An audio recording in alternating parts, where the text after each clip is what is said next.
এত সুন্দর একটা দৃশ্যকে সাক্ষী রেখে আজকে আমার শো দুটো রংধনু উঠছে, বেলায়েত শো, দা বেলায়েত শো উদ্বোধন করলাম। এই যে সুন্দর রংধনু দেখা যাচ্ছে। রংধনু। তো আজকে আমার শোর প্রথম গেস্ট আমার বন্ধু রোকন। তো আমি আমার বন্ধুকে প্রশ্ন করতে চাই যে বন্ধু, তোমার গ্রাম কেমন লাগে এবং গ্রামের সৌন্দর্য নিয়ে তুমি যদি কিছু বলতে চাও।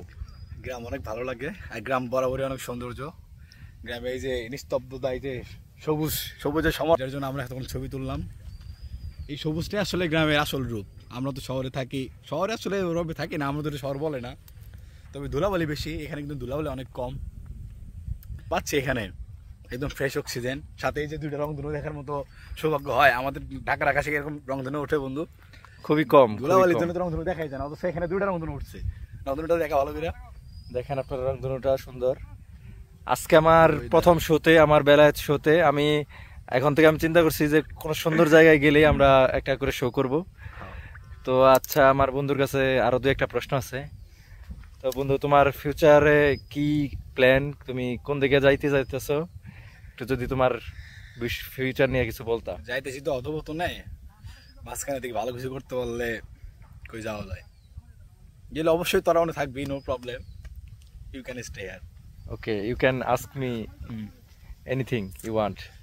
যে কোনো প্রশ্ন করতে পারো। তোর বাসা থেকে বিয়ের জন্য পাত্রী দেখতেছে, এটা তুই কেমনে দেওয়া? এটা আসলে তোর অনুভূতিটা কিরকম? আমার অনুভূতি আসলে ভালোই লাগতেছে, একটা অন্যরকম ফিলিংস। আগে কখনো এরকম ফিলিংস হয় নাই যে প্লিজ ডোন্ট লাভ। ওকে, তো আসলে ভালোই লাগতেছে, দেখি কি হয়, আল্লাহ কপালে কি রাখছে, নসিবে কি আছে জানি না। তবে আমি চাই আমার দর্শকরা, আমার যারা আমাকে ভালোবাসে, তারা আমার জন্য দোয়া করুক যাতে আমি একজন সঠিক জীবনসঙ্গী পাই। তো তোমার ফিউচার প্ল্যান, মানে তোমার ভবিষ্যতে তুমি কিরকম জীবনসঙ্গী চাও? তোমার জীবনসঙ্গী নিয়ে তোমার কেমন প্ল্যান? সাদা সিধা, সহজ সরল, বেশি সুন্দর হওয়ার দরকার নাই, মানুষটা ভালো হওয়া ভালো জরুরি। হইতে হবে, আচ্ছা মনে একটা মিল থাকতে হবে।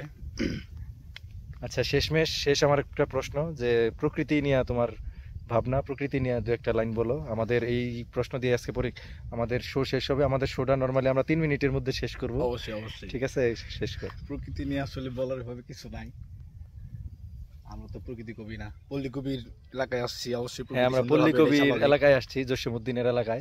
প্রকৃতি অবশ্যই এখানে সব সুন্দর হবে। এই এই এই সুন্দর দৃশ্য দেখে একটা কবিতা মনে পড়ে গেল জীবনানন্দ দাশের, আবার আসিব ফিরে ধান সিঁড়িটির তীরে।